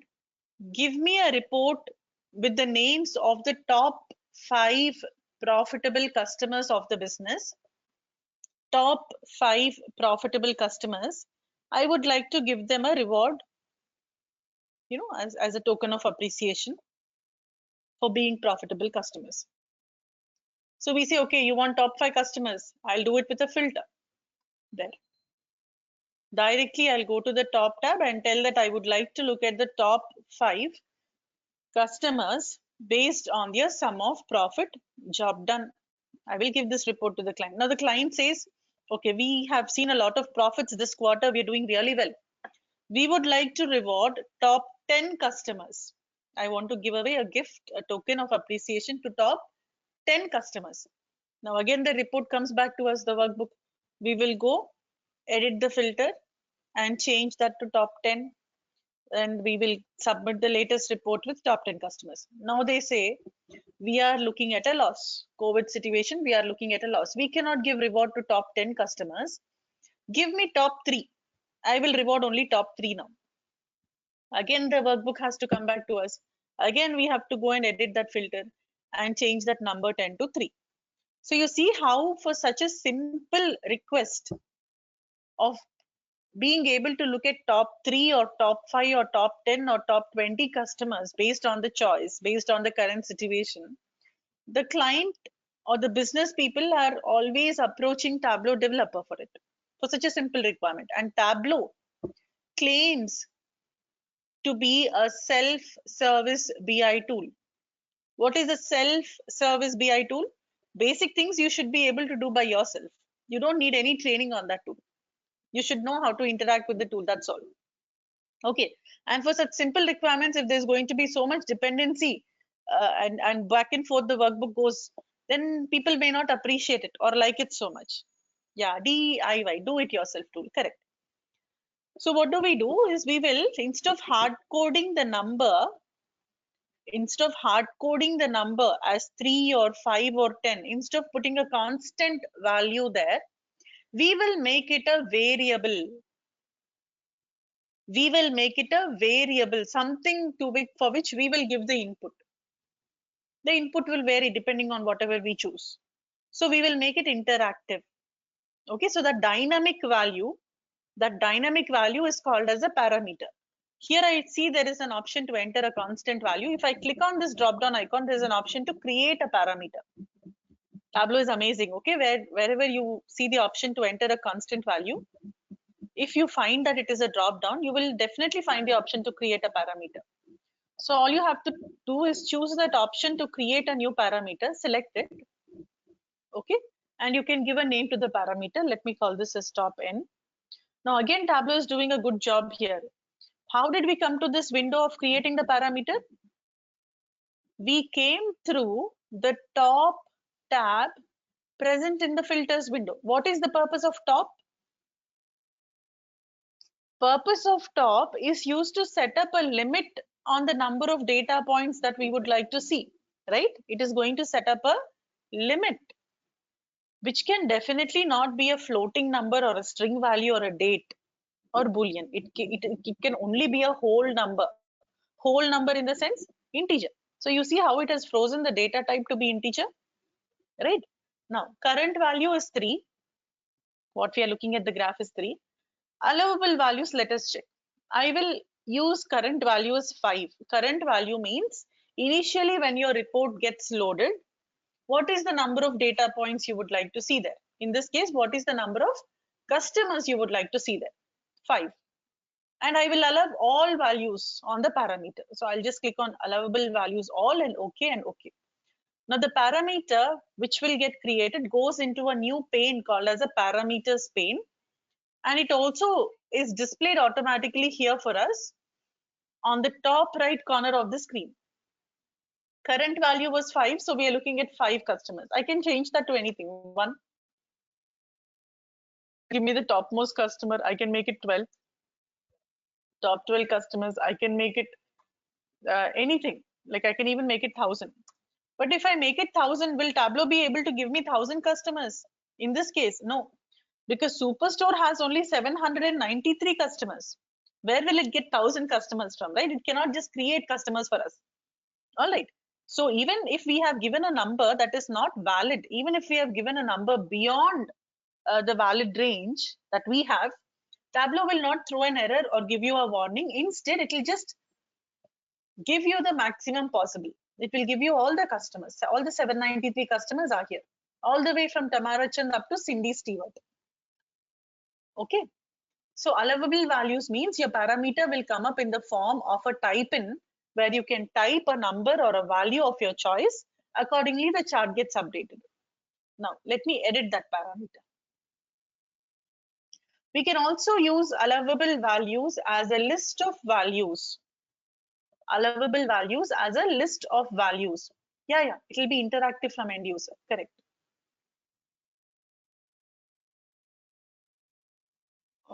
I will allow 3 values. I will allow 5 values. I will allow 10 values. I will allow 50 values. How do you want to display that number? Also, you can change. Display as top 3 customers, top 5 customers, top 10 customers, top 50 customers. This is how the choice, the value will appear on the parameter control. Okay, I'm allowing a list this much and I will click on OK. So when you are allowing a list of values, better show it as a list. Don't show like this. End user or the system will get confused. End user also will get confused. So when you're allowing a list of values, do not give a type in to the customer. Instead, you show it as a list, either a single value list or a compact list if you're trying to use the space efficiently. So single value list. If top 3 is selected, I'm looking at top 3. If top 5 is selected from this list by the end user, 5, 10 means 10, 50 means 50. Okay, so you can make the chart an interactive chart by displaying the parameter on the screen, and the end user will choose a value. Depending on the value chosen by the end user, the chart gets updated.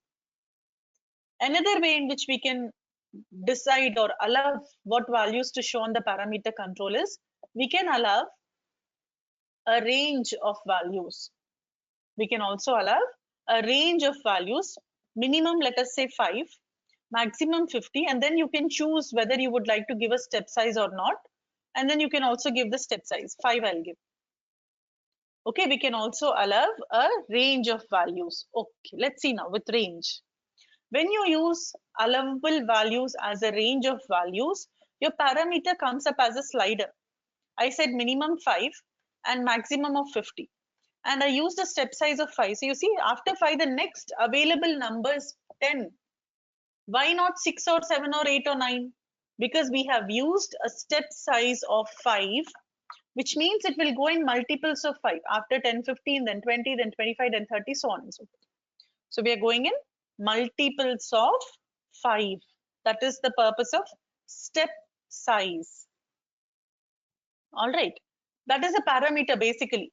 Basically, that is a parameter. Now you try to create a parameter for the histogram that we created earlier, where the end user should be able to select a bin size of his or her choice.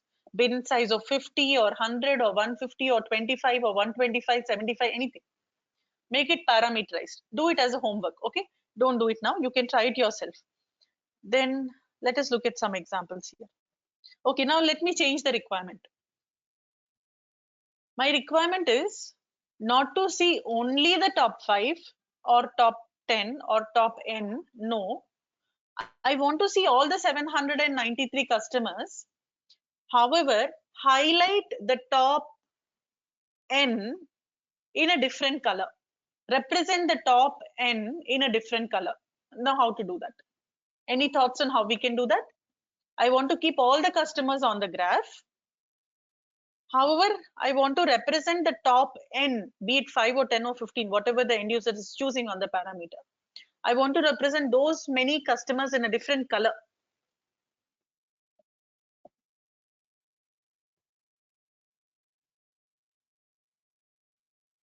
No, parameter is only going to decide the number of data points we will see. How we represent it will not decide. So we will make use of a set. Instead of a filter, we will go and create set. Okay. So let's say top n customers will be in this set, where I will go to top, and instead of 10, I will use the top n parameter, which is already created. Okay. Now my set contains top 10 because 10 is on my parameter control.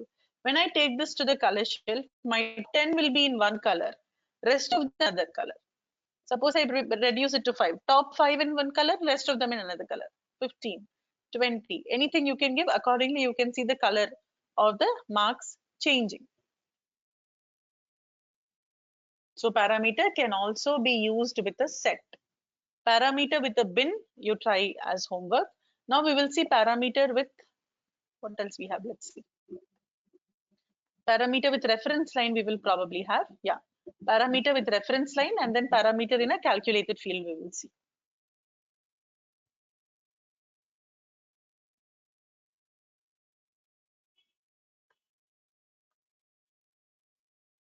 So we are going to create a report. All of you create this sales across different subcategories and put a reference line at 200,000. I want a reference line going through 200,000. Try it out.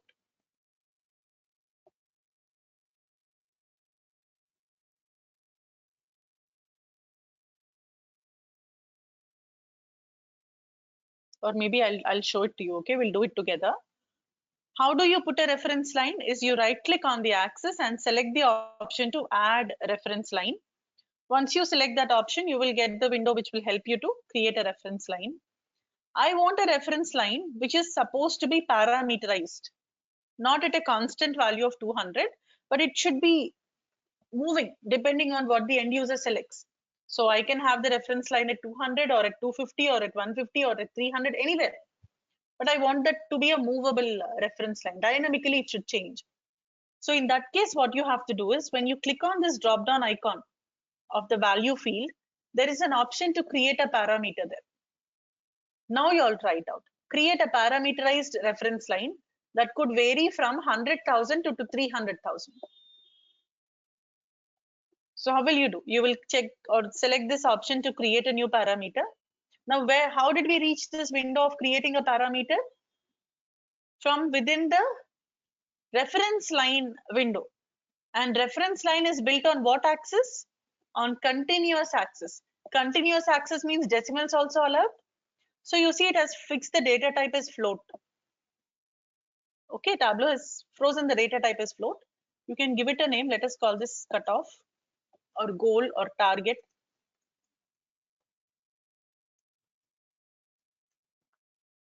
Okay. Allowable values, I'll allow a range of values going from a minimum, where I'll allow a minimum of 100,000 to a maximum of 300,000, and I'll use a step size of 50,000. Please define the parameter like this, all of you. Please define this parameter.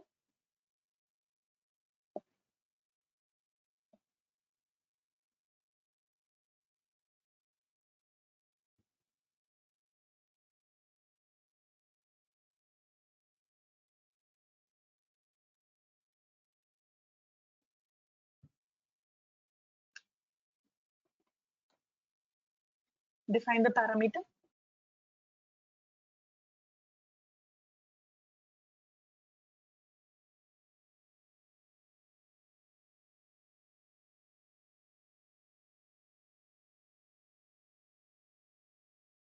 Okay, I hope you have defined the parameter. Click on OK.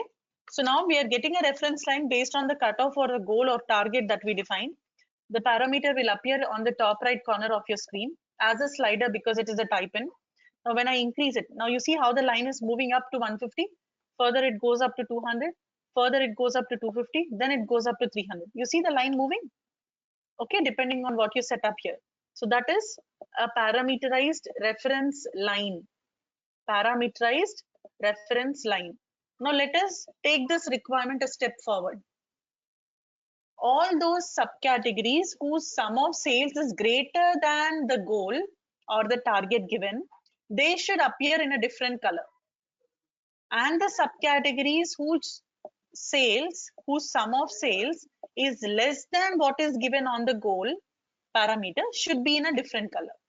So I also want to control the color of these bars and put a spotlight on the subcategories which have achieved the goal. How to do that? Okay, so we are talking about controlling the color of the marks on the view based on the condition that whether or not they have met the criteria or the goal given to them. So this is called as conditional formatting, or we are trying to put a spotlight on the subcategories which have met the goal. So you can also call it as spotlighting. Okay, spotlight or conditional formatting, one and the same. So how do we do it is through a calculated field again. So one more example where we are going to be using a calculation.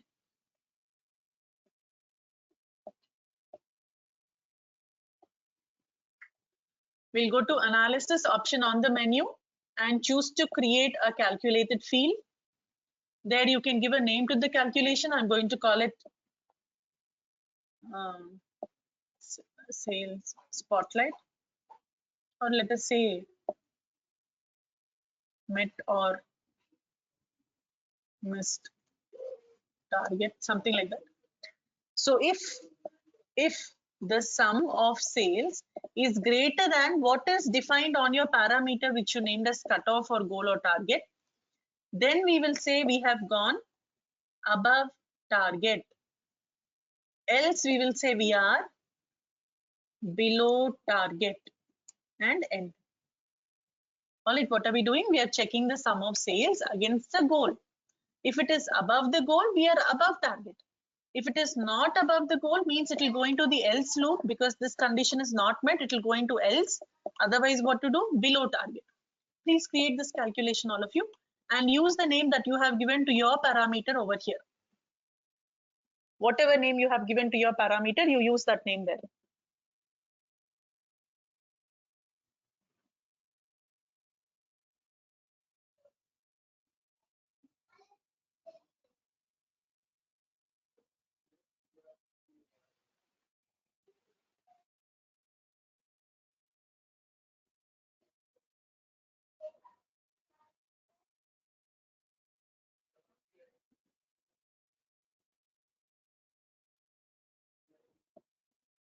Okay, hope the formula is ready. Now what we will do is click on OK and take this calculated field to the color shelf. Take that calculated field to the color shelf. Now you notice here, above target are in blue and below target are in orange. If you want, you can double click on the color legend and change the colors. Below target will make it red. Above target, let us make it green. Okay. Now, as my reference line moves, even the color of the bars above and below will change. All of you please replicate this and let me know if you have any questions. Otherwise, we'll do one more example and we can wind up our discussion for today.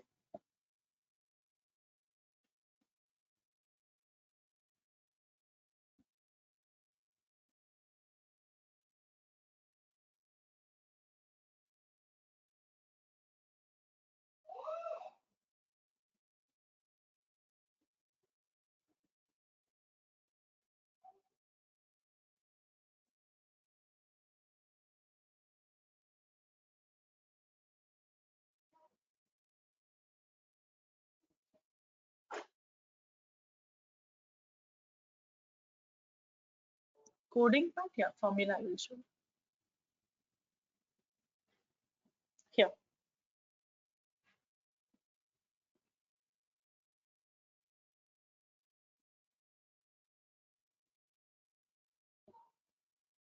If this is fine, we will discuss one more use case on parameters.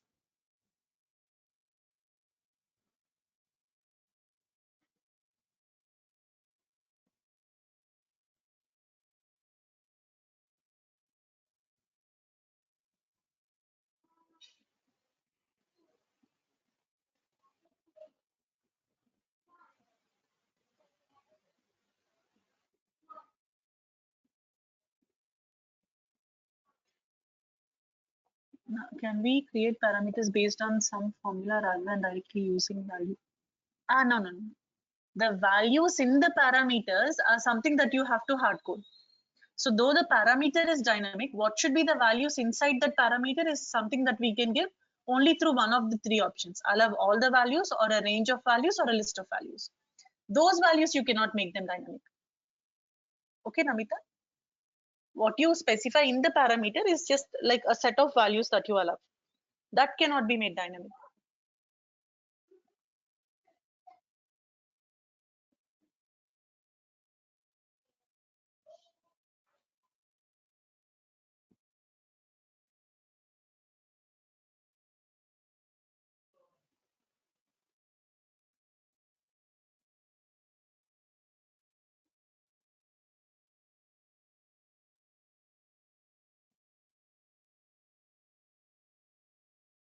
Nested parameters also you cannot have.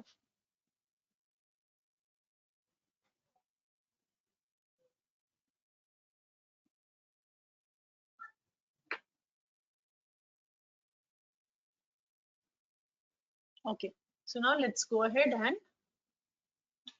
I hope this is fine. Let's go ahead and look at one more example.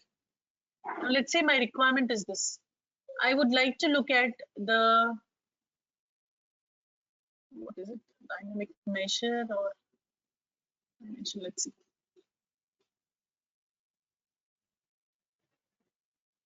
Measure selector, because dimension selector would be your calculated assignment. Measure selector we have to do.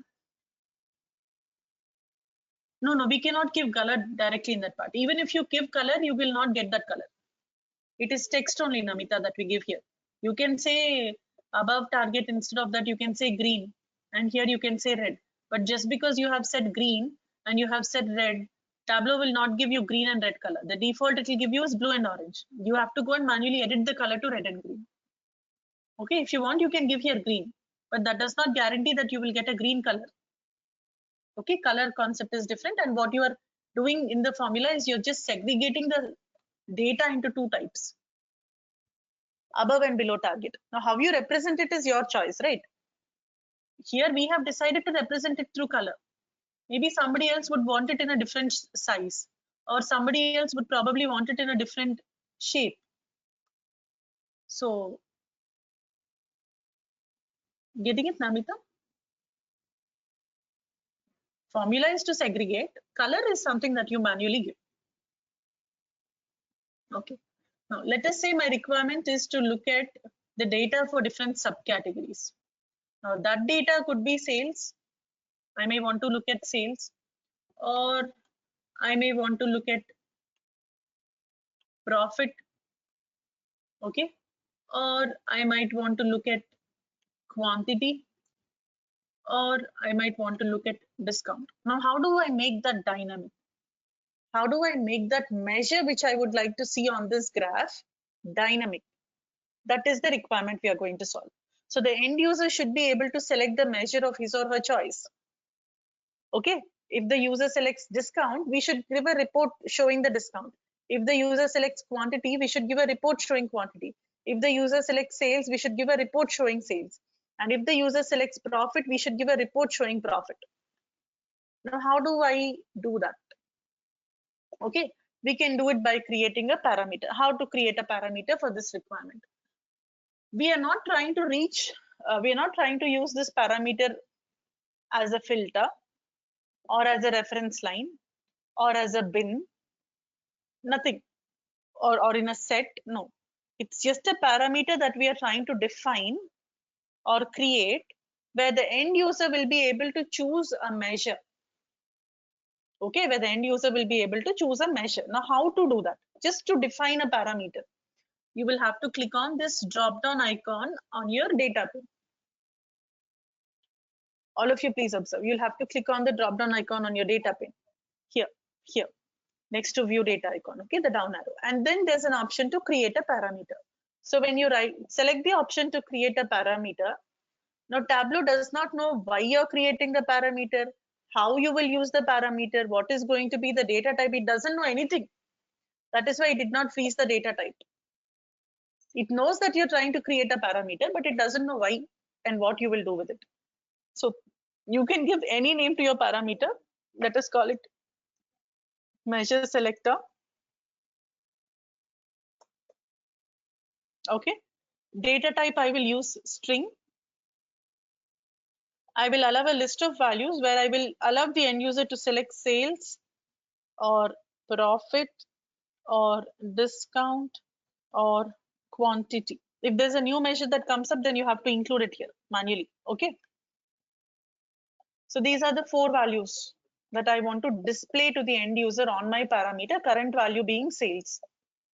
Value when the workbook opens is current value, that should be sales. It should show sales. Okay. Now, after creating the parameter, you will get the parameter in your parameters pane. You can right click on it and choose the option to show the parameter. When you show the parameter gets displayed on the right side of your screen. Let us make it a single value list so we can see the different options that we are given. So when I select sales, sales should appear. When I select profit, profit should come. Discount means discount should come. Quantity means quantity should come. Why is it not happening right now? I select sales, and when I select sales, I'm not able to see sales coming up. That is because we have only defined the parameter, created it, and we went ahead and displayed the parameter, right? We defined the parameter and we displayed the parameter. We did not tell Tableau where we would like to use that parameter or how we would like to use that parameter. Define and display, done. Now use it somewhere is what Tableau is telling us. So where do we use it is we will use it in a calculation. Okay, again go to the analysis menu, all of you, or I'll give you all a minute. Create the parameter quickly and display it. Create the parameter and display it on the canvas.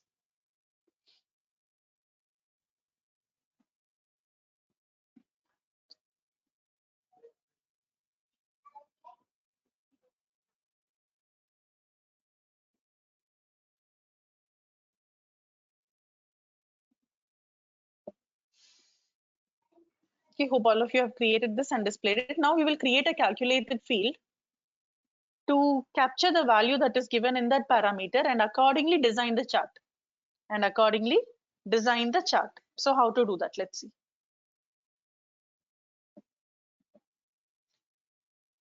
I'll just call it as measure, the name of the field. I'll use something called as a K. Now here observe, don't create it.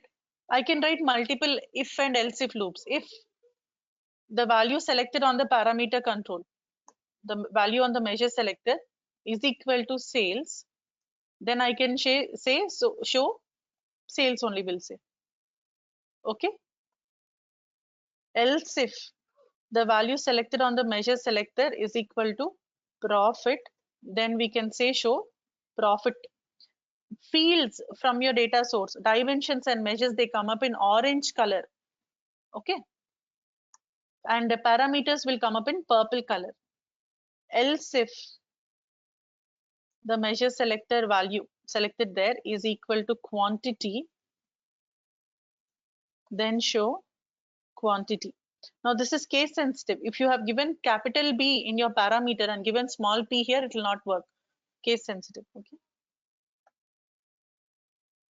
And finally, what is left out? Else. Indentation is not required. You can write the entire formula in one single line also.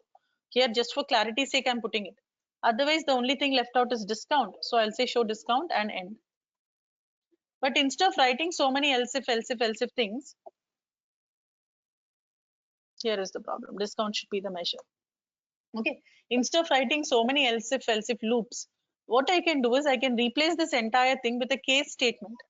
So case followed by the expression that you're trying to evaluate. I want to evaluate what is this data selected in measure selector. When, for different conditions, you tell what should happen. When sales is selected, then show sales. Okay. When profit is selected, then show profit. When quantity is selected, then show quantity. And when, or you can give else here also. You can give else here also. Else just show discount.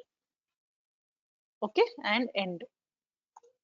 Okay, or you can say when discount, then discount. Show the discount measure. When the value selected is discount, then show the discount measure. Are you getting it? Instead of writing else if, you can also put everything in one single case statement like this. I'm going to remove this part. Your choice, whatever is more convenient, you can go with it. I'm sending the formula on the chat window, but whatever name you have given to your parameter, use that here. And whatever values you have given, use those values in your parameter, whatever values you have given. Okay. Create this calculated field, all of you. So we'll do this one use case and stop our discussion for today. Tomorrow we'll have to continue with parameters only. We have one more concept to discuss. Then we'll go to box plots.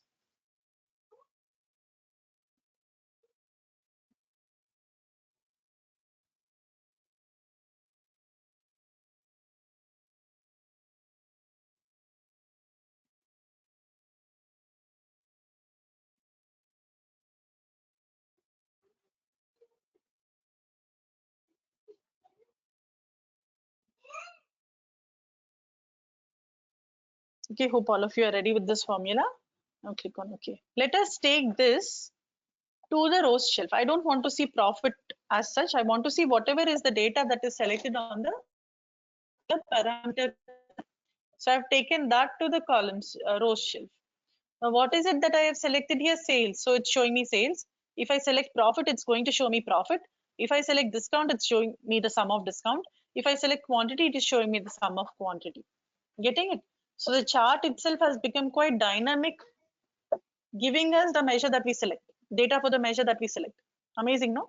This is amazing. Parameters itself are amazing. You will use them extensively in all your work. Interactive filters and parameters are used extensively because this is the only way we can help the end user to interact with our graph. All right, so very important concept, parameters. You can practice. You can practice a lot with parameters. You'll have to practice a lot with parameters. That's it from my side for today. We will wind up here. We still have a few more concepts to discuss, which we will do tomorrow. Parameter actions and box plot tomorrow. All right. Yeah, that's it from my side. Thank you all. And attendance is automatically being marked, it seems. So we don't have to manually take the screenshots for attendance. It is getting recorded in the tool. So your login time, your logout time, how much time you spend in the session, if you drop off in the middle and join back, all that information is getting recorded by the tool itself. So we don't have to do it manually. Okay. So attendance also is done. So you can, that's it for today. Okay. Namita, when I created the parameter, data type is string. Data type is string. Yeah, Ibrahim, you can unmute yourself and ask me a question. Thank you, Mayur.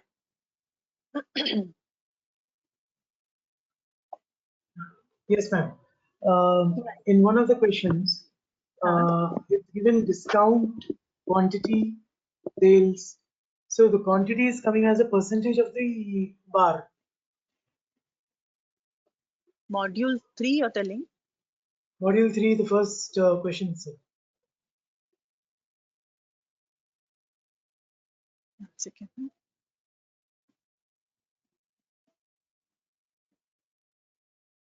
Module 3 assignment document.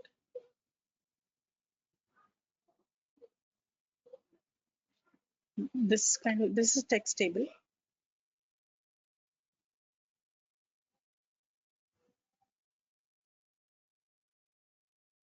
Which one? Which one here? Second question, sir. The second question. Yeah, the second Highlight one. table. Okay, create Yeah. highlight table that displays sales, profit, discount, quantity for all subcategories. Okay.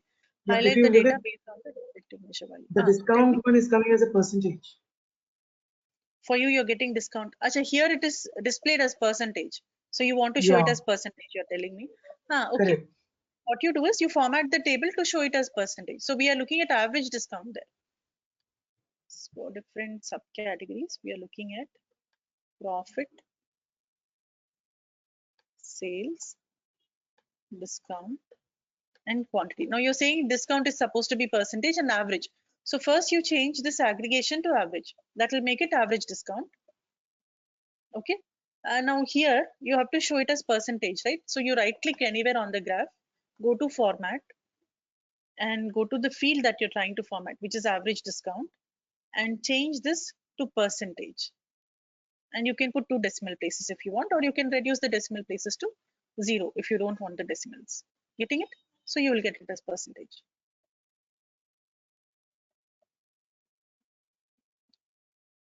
Okay, it's not a percentage of any column or any total. No, it is the It's just value the itself display. represented as percentage. It is not Oh, total. It is not the, see, earlier without percentage, when you just represent it in the normal as a normal number, it is actually 0.08, 0.08, 0 yeah, or 0.7. right, That is nothing but correct. 17% discount. That is nothing but 8% discount. That is nothing but 7% Yeah, discount. That, got it, okay. ma'am, got it. So we will Yeah. make it percentage. All right. Any other questions, any of you?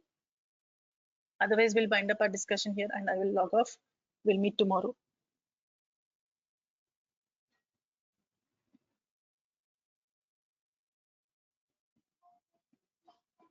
How can we provide explanation at text table?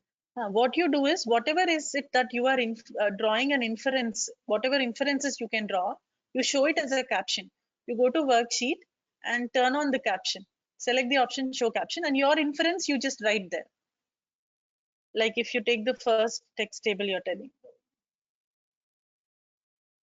So when you show the grand totals and all that, what is your interpretation of the data? Means when you look at the data, what inferences are you drawing? Maybe you can draw an inference saying that tables is consistently giving us a loss, right? Across all the years, that could be one interpretation like that. And when you look at year level, you can tell that steadily year over year, the profits are increasing. So that kind of inferences. LMS is not accepting more than one file. Per module, it's not accepting more than one file, or overall it's not accepting. No, per module, for module Yeah, number so 3, I tried to upload a work document as well as the worksheet. no, don't upload Word document. Word document is not required. This is only for Okay. your reference. No? So whatever it is, you have to put everything in your packaged workbook and your interpretation should come here as a caption. So you don't have to write your interpretation in a separate document. Here only in the caption, you double click on the caption and edit it. Whatever is your interpretation, right here only. So ultimately, you will have to submit only the workbook. All right, Sai and Ibrahim.